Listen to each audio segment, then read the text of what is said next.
What's going on, everyone? Today we talk about my new portable editing content creating beast, the M1 MacBook Air. Let's get into it.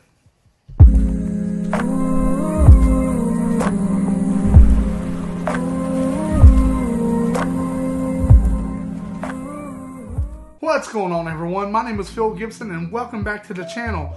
If you're new here, what we do on this channel is we talk about filmmaking, photography, and inspirational things that people can connect to.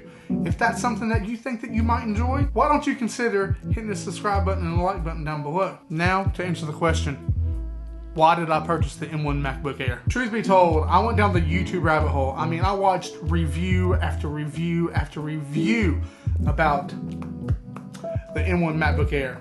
And after watching all of those reviews, I determined that going from the iPad Pro 11-inch from 2020 to this was probably my best bet. See, for the last year, I've been using the iPad Pro 11 from 2020 to do all of my portable on-the-go editing on a program called LumaFusion.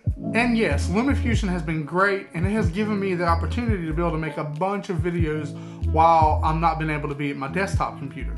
And for that, I'm very thankful.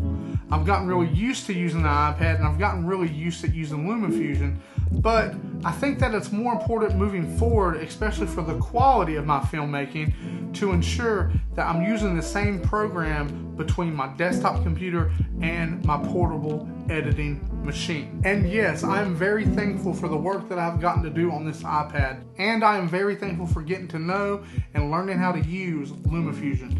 I've been using this iPad and LumaFusion for the last year, but on my desktop computer I use another program called DaVinci Resolve, and I've come across a little bit of a problem trying to mix the two different project files together. Sometimes things don't really export properly, and sometimes things just get a little messed up trying to go from LumaFusion to DaVinci Resolve. So I figured getting a machine that was capable of running DaVinci Resolve as well was going to be my best bet. And then I started seeing all the crazy things these M1 Mac computers could really do. I'm talking about running the top of the line video editing programs out there. Do you use Final Cut Pro? No problem. Do you use DaVinci Resolve? Absolutely no problem. These two programs in particular have been optimized for the M1 chip.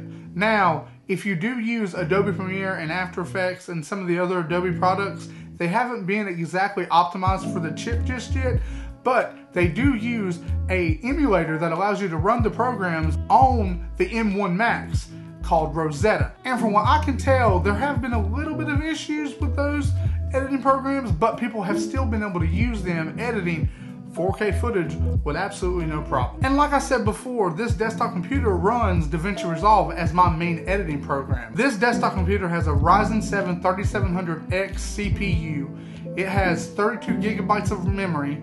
It has a GeForce RTX 2060 graphics card and tons of fast M.2 SSD storage. And this desktop computer cannot run DaVinci Resolve anywhere near as well as this little M1 MacBook Air that has 16 gigabytes of RAM, an 8-core CPU, and a 7-core GPU, and only 256 gigabytes of storage. This M1 MacBook Air just handles everything better than any other device that I have, better than my iPad, better than my computer.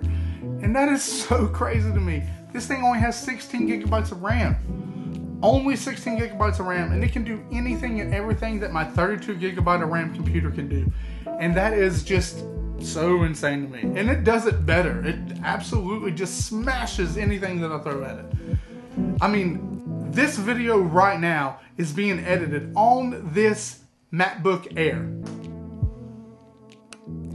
And it's doing a pretty good job so far. With that being said, I have not had this thing very long, and I'm going to switch over and use this primarily for every editing project that I have for a while to see exactly how powerful this thing is.